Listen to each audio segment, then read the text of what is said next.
नमस्कार दोस्तों, जय जोहार। मैं कौशल तिवारी और बिहनिया संझा में आपका स्वागत है। अपनी पीठ थपथपाने में लगी छत्तीसगढ़ की विष्णुदेव साय सरकार कई तरह के ऐसे फरमान जारी करने लगी है जिसे लेकर चर्चा गर्म है। ऐसा ही एक फरमान शिक्षा विभाग में भी जारी किया।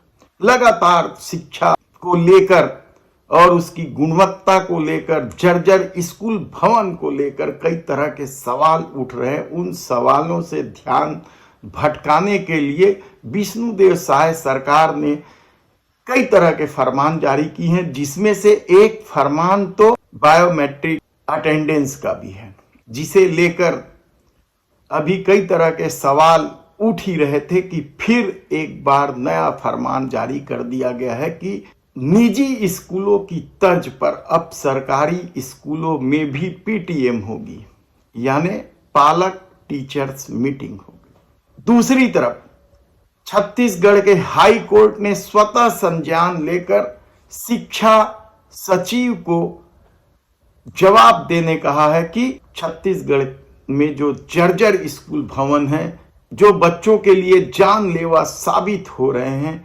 वैसे स्कूलों के लिए सरकार क्या कर रही है। लगातार छोटी मोटी घटनाएं सामने आई हैं, अभी तक गंभीर घटनाएं नहीं हुई।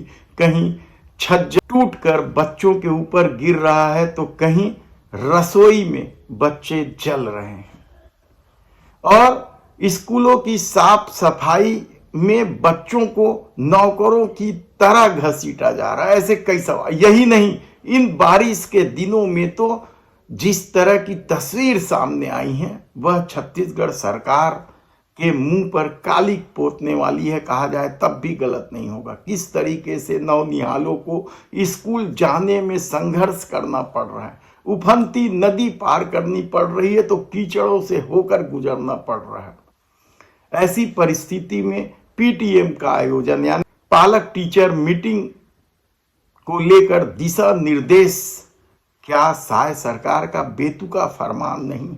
यदि आप प्रदेश की स्थिति देखेंगे तो चौंक जाएंगे।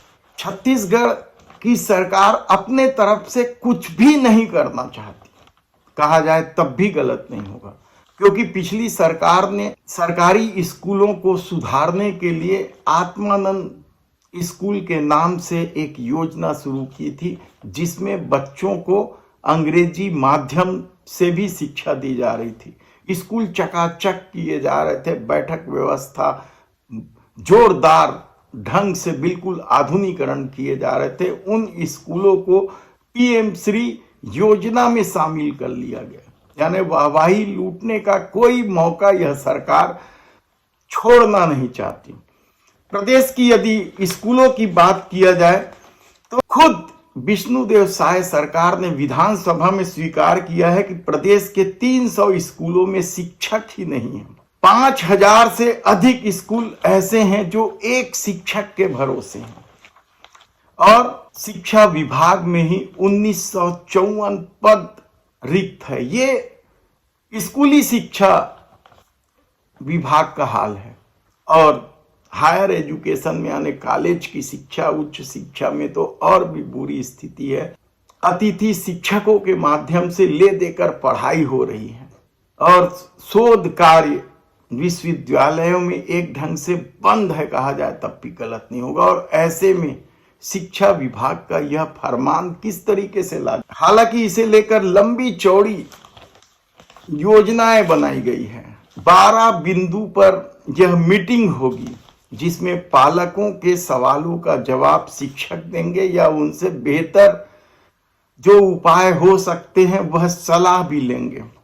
और सबसे बड़ी बात है, फरमान जारी होने के 5-6 दिन बाद यानी 6 अगस्त से इस योजना को अमली जामा पहनाने के निर्देश भी दिए जा चुके हैं। कि सरकार का ये कहना है कि जो स्कूलों को लेकर जो योजना बनी है उनकी जानकारी पालकों को दी जाएगी, जिससे पालक स्कूल विभाग के निर्देश से जो उनके की जो योजना है उसका फायदा उठा सकते हैं। लेकिन आप सोचिए कि जर्जर भवन का मामला हाई कोर्ट में चल रहा है। बच्चे कैसे स्कूल जा रहे हैं इसका भी कोई ठौर ठिकाना नहीं है। यानी ट्रैफिक यातायात की अलग समस्या है। किस तरीके से आए दिन यह सुनने में मिलता है कि स्कूली बच्चे स्कूल जाते समय या स्कूल से घर लौटते समय सड़क दुर्घटना का शिकार होते हैं। किस तरीके से स्कूलों में शिक्षकों की कमी है और ऐसी परिस्थिति में निजी स्कूलों की तर्ज पर यह इस फरमान को लेकर शिक्षा विभाग में हड़कंप मचाए। देखना है कि पीठ थपथपाने वाली इस योजना कितने दिनों तक चलती है। धन्यवाद।